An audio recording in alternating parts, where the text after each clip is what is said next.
One sentence was all it took. Sophie entered the palace reception composed, dignified, and determined to protect the family's remaining secrets. Minutes later, she was gripping the back of a chair, tears falling openly as stunned aides watched in silence. Then came the words no one expected her to say aloud. Catherine saved this family. It was not ceremonial praise. It was a confession, and behind it stood a crisis the monarchy had almost failed to survive. Before we go deeper into what this really means for the royal family, make sure to subscribe so you don't miss a single update. Sophie had arrived at Buckingham Palace, intending to calm the room, not shake it. The restricted family gathering had been arranged to approve a new internal agreement covering royal duties, cooperation between households, and protection for the younger generation. An internal agreement is a private family framework used to divide responsibilities before any public announcement is made. After weeks of tension, everyone understood why the meeting mattered. One wrong decision could split the family's work, staff, and loyalties. Edward watched his wife unfold the prepared statement. Catherine sat beside William, while Charles, Camilla, and senior advisors waited for a familiar message about unity. Sophie began with the expected language, but her voice changed before the second paragraph. She stopped reading. Then she placed the pages down and spoke from memory. Catherine saved this family when the rest of us were too frightened to speak. Edward immediately moved toward her, but Sophie raised one hand. She had spent too long protecting others from the truth, and she would not be stopped now. The trusted confidant admitted that Catherine had carried a burden the rest of them quietly allowed her to bear alone. Her voice shook as she confessed that silence had felt safer than challenging those with greater authority. Catherine lowered her eyes. The princess did not look relieved by the praise. She looked exposed. William watched her with pride, but also with concern, because Sophie was revealing a sacrifice his wife had never wanted, turned into public credit. Sophie then disclosed how close the monarchy had come to collapse. Only hours had remained before a formal internal separation divided royal households, charitable duties, staff loyalties, and access to the younger family members. The agreement would have created rival centers of power inside the crown. Then came the darkest revelation. Catherine had entered a private meeting no one expected her to attend, and offered a personal sacrifice that stopped the split. Sophie refused to explain the full cost, not yet. Charles set down the briefing folder without opening it. The king knew the room could no longer hide from the night, everything nearly broke. But to understand why Sophie's gratitude erupted with such force, the people seated inside that room, and everything each of them stood to lose, must first be understood. Behind the crowns, uniforms, and carefully measured appearances were 6 people trapped inside one impossible moment. Sophie carried guilt. Edward feared losing the family he had spent years defending. William guarded a wife already pushed beyond endurance. Catherine carried everyone's secrets without demanding recognition. Charles faced the consequences of hesitation, while Camilla understood that the agreement on the table could permanently reduce her influence. This was not merely a royal dispute. It was a family reckoning, disguised as palace procedure. Sophie had spent years acting as a quiet bridge between competing royal households. She was trusted by Charles, respected by William, and close enough to Catherine to recognize when calmness was masking exhaustion. A royal household is the team of relatives, advisors, and staff supporting one branch of the family. Keeping those households aligned mattered, because even a private disagreement could disrupt public duties, charities, and the monarchy's sense of unity. Catherine's influence had also grown far beyond ceremonies and appearances. The princess had become the private stabilizing force between William's protective instincts, the king's need for continuity, and relatives afraid of being pushed aside. That role made her essential, but it also made her vulnerable. Every crisis reached her, while almost none of the credit did. Sophie remembered an earlier dispute when Catherine had comforted her after a humiliating family argument. The trusted confidant had been close to tears, yet the princess listened patiently, despite facing pressure of her own. That memory now sharpened Sophie's guilt. Catherine had repeatedly carried other people's pain while hiding her own. William felt the conflict immediately. He wanted his wife's sacrifice acknowledged, but he also knew why she had kept it secret. Catherine had protected Charles from public embarrassment and prevented resentment toward Camilla from becoming permanent. Recognition might honor her courage, yet it could also reopen the wound she had tried to close. Edward carried proof of that loyalty. On the morning of the crisis, Catherine had sent him a handwritten note asking him not to abandon Charles even if the palace negotiations collapsed. The message revealed that she had been fighting to preserve the family before anyone understood how dangerous the division had become. Camilla heard a different warning in Sophie's confession. The queen consort knew those words could expose the private ultimatum that triggered the split, a demand designed to establish who would control future royal coordination. Catherine reached across the table and placed her hand over Sophie's trembling fingers.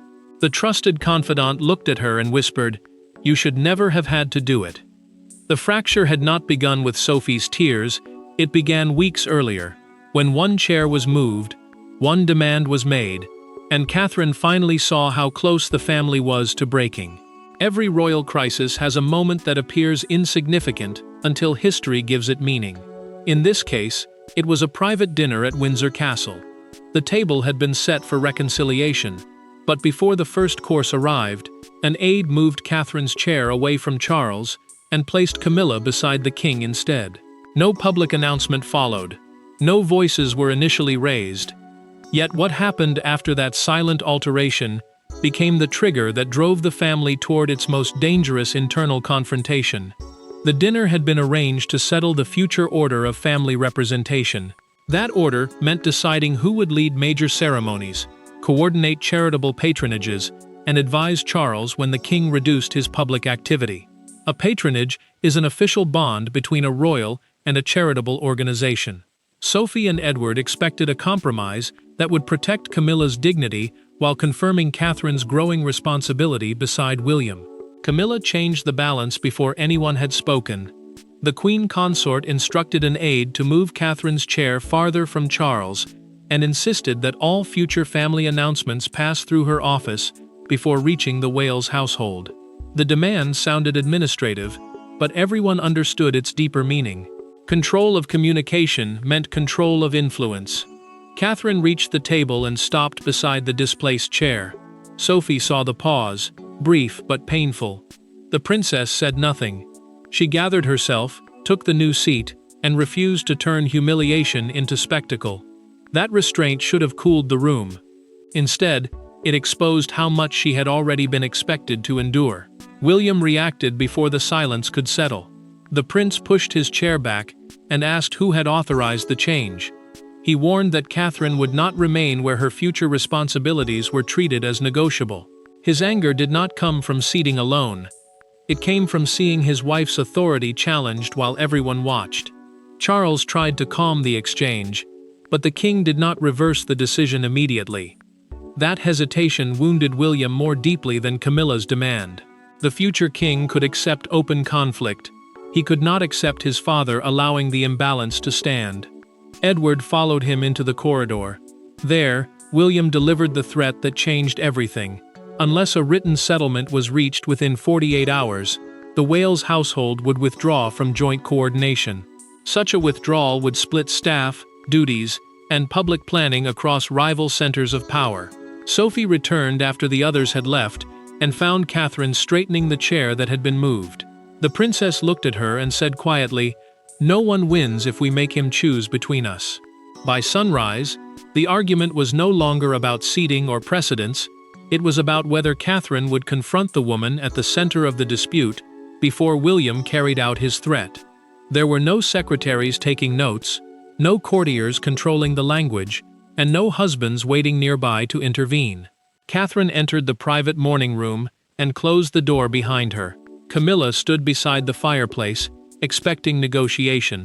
What followed was something far more dangerous. Two royal women speaking without ceremony about loyalty, resentment, inheritance, and fear. Neither raised her voice at first. Yet each understood that the future shape of the family could be decided before that door opened again. Catherine had requested the meeting because advisors had turned a family wound into a struggle over rank. A joint family council is a private group used to coordinate duties and settle disagreements between royal households. The princess believed that unless the conflict returned to the people involved, palace procedure would only deepen the damage. Camilla entered believing a compromise was close. The queen consort expected Catherine to accept temporary control by her office over shared planning, including announcements involving William's household. To her, that authority protected order. To the woman facing her, it forced the prince into a choice no son or husband should repeatedly have to make. Catherine spoke first. She said she did not want Camilla's title, home, position, or public dignity. The princess wanted one thing: an end to decisions that made William choose between loyalty to Charles and loyalty to his wife. Every such test pushed father and son further apart, while the women around them carried the blame.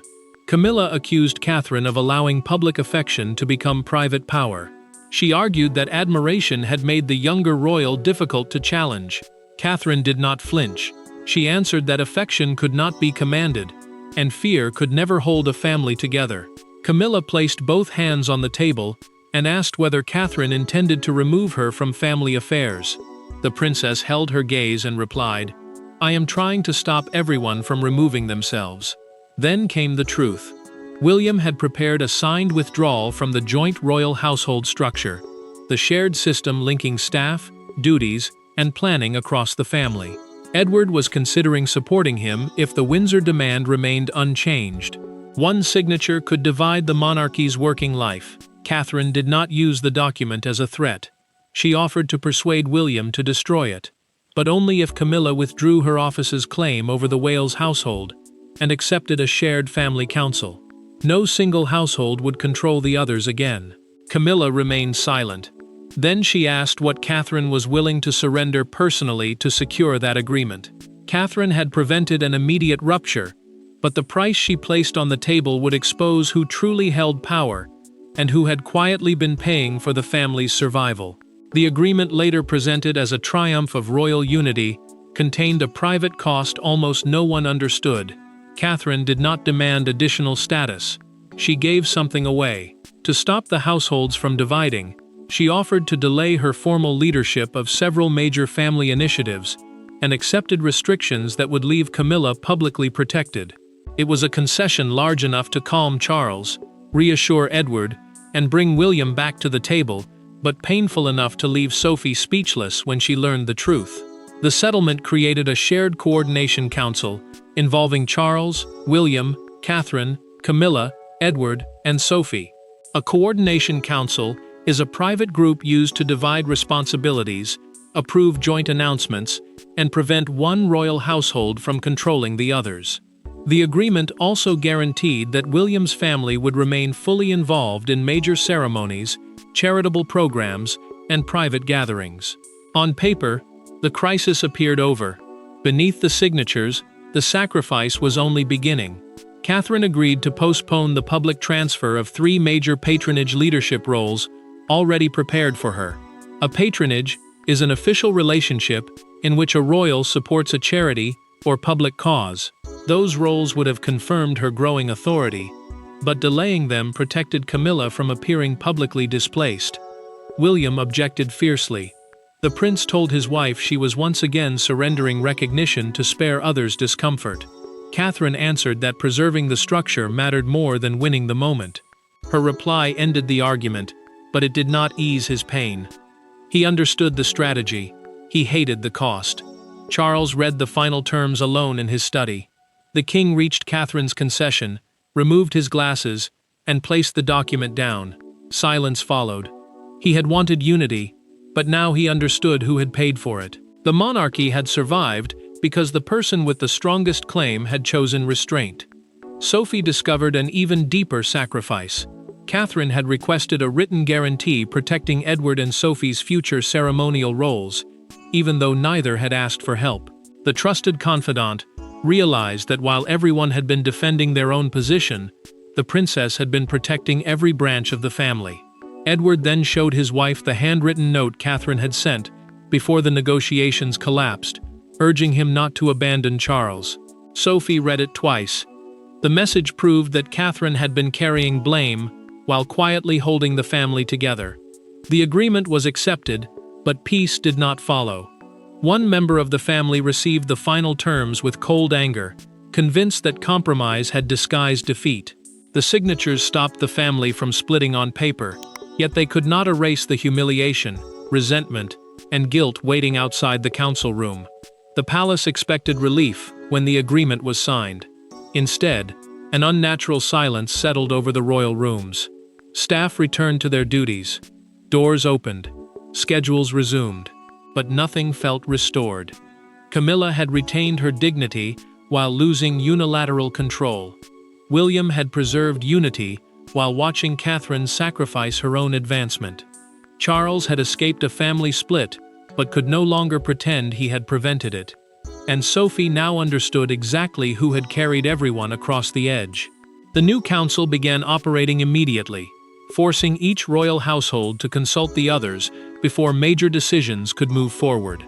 A royal household is the network of relatives, advisors, and staff supporting one branch of the family.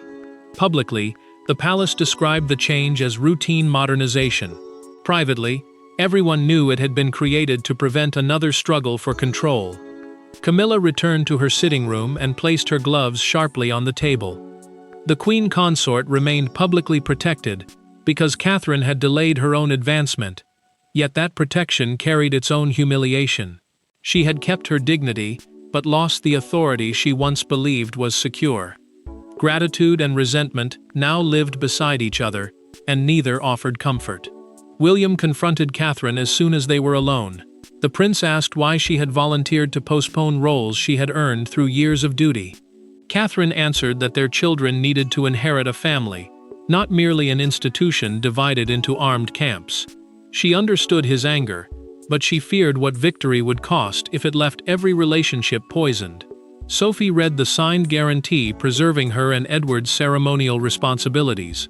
A ceremonial responsibility is an official family role connected to national events, charities, and public service. Her eyes filled with tears when she realized Catherine had protected their future before anyone had even admitted it was vulnerable.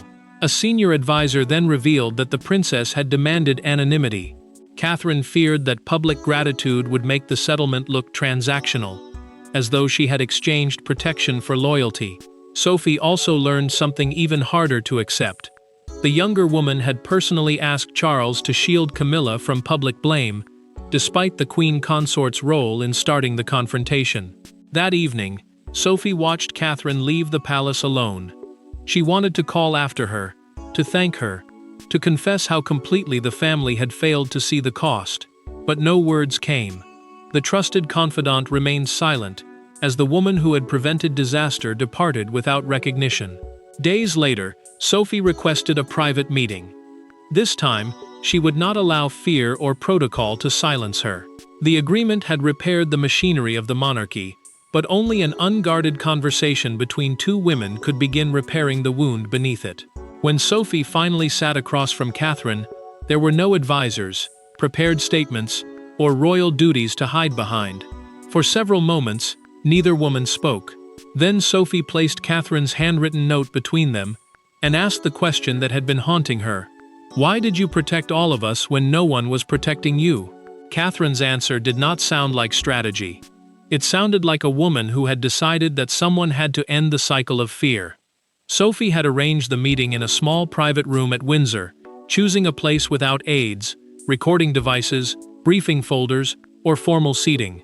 Catherine arrived, believing they would discuss future charitable coordination. Charitable coordination means dividing royal support between causes so that different households do not compete or duplicate one another's work. She did not know Edward had shown his wife the note. Sophie began with an apology. She admitted that remaining silent during the dinner had not been neutrality. It had been fear disguised as restraint. The trusted confidant had allowed Catherine to face Camilla alone because protecting her own position felt safer than taking moral responsibility. She confessed that the silence now felt heavier than any argument could have. Catherine refused to condemn her. The princess explained that every member of the family had been acting from fear. Sophie feared exclusion. Camilla feared replacement. William feared his wife would be diminished. Charles feared losing control during a fragile period. Even Edward feared that choosing one side would destroy his relationship with the other. Sophie then asked why Catherine had protected Camilla from public blame. The answer came without hesitation. The princess said unity built on one woman's destruction would only create a new grievance for the next generation. Humiliation might produce obedience for a season, but resentment would survive far longer. Then Catherine revealed the sacrifice Sophie had not yet understood. She had been prepared to surrender all 3 delayed patronages permanently if that was the only way to prevent William and Charles from becoming estranged. A patronage is an official relationship through which a royal supports a charity or public cause. The roles mattered, but the bond between father and son mattered more. Sophie finally saw the truth. Catherine's victory had never been gaining authority. It had been refusing to weaponize the authority she already possessed. The trusted confidant reached across the table and took Catherine's hands. Her voice broke as she promised, "You will not stand alone again."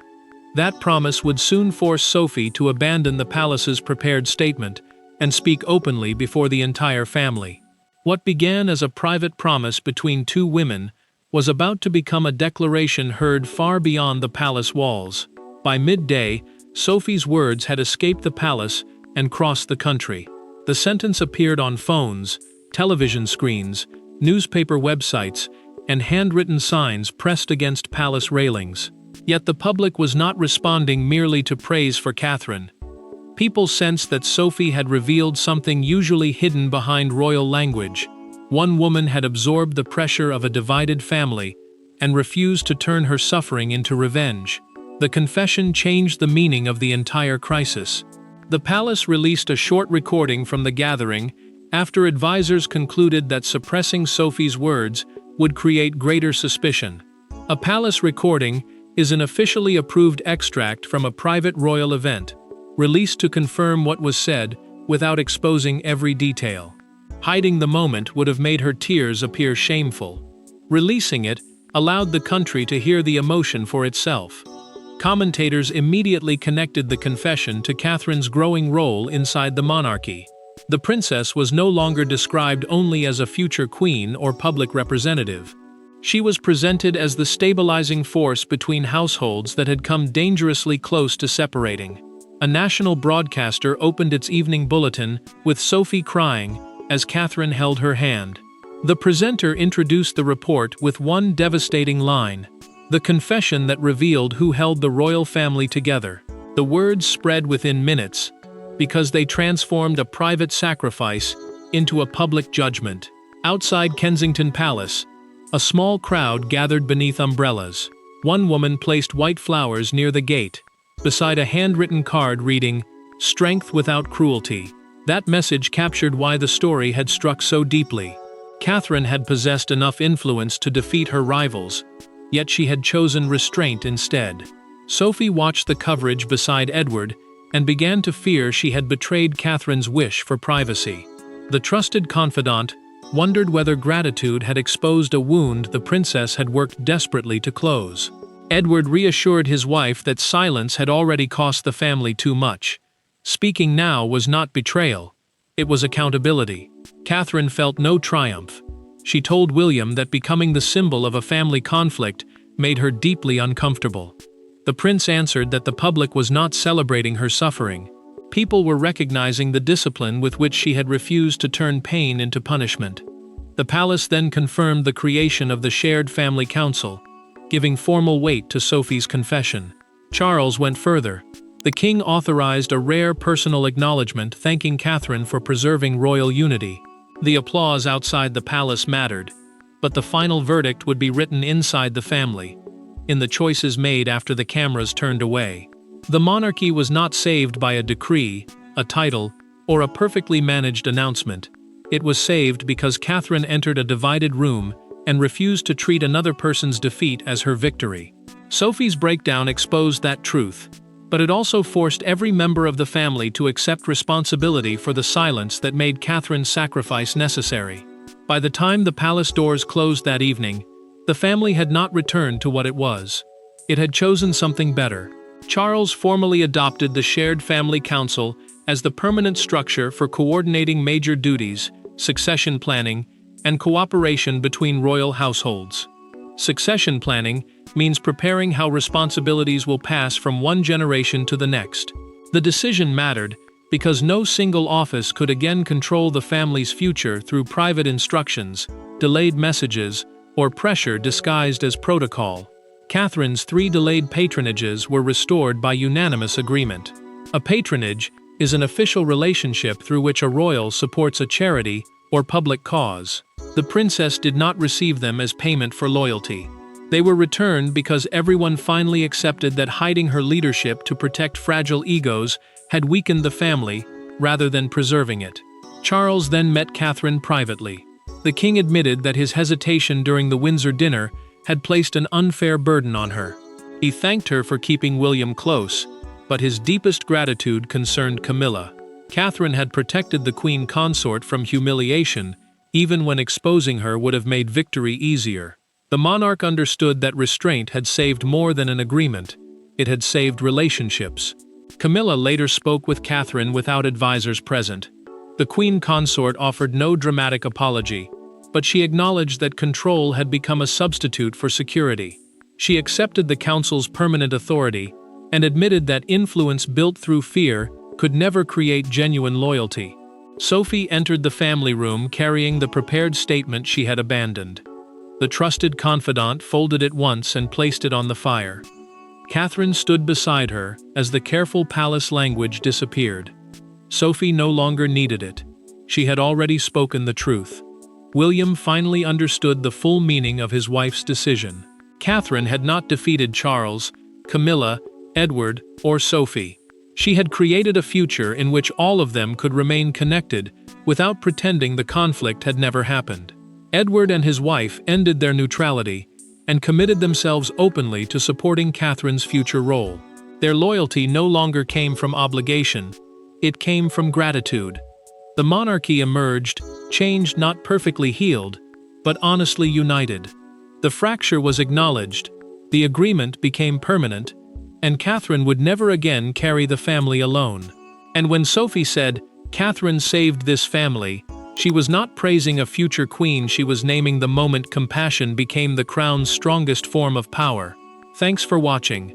Please don't forget to like and subscribe, and we will see you in next one.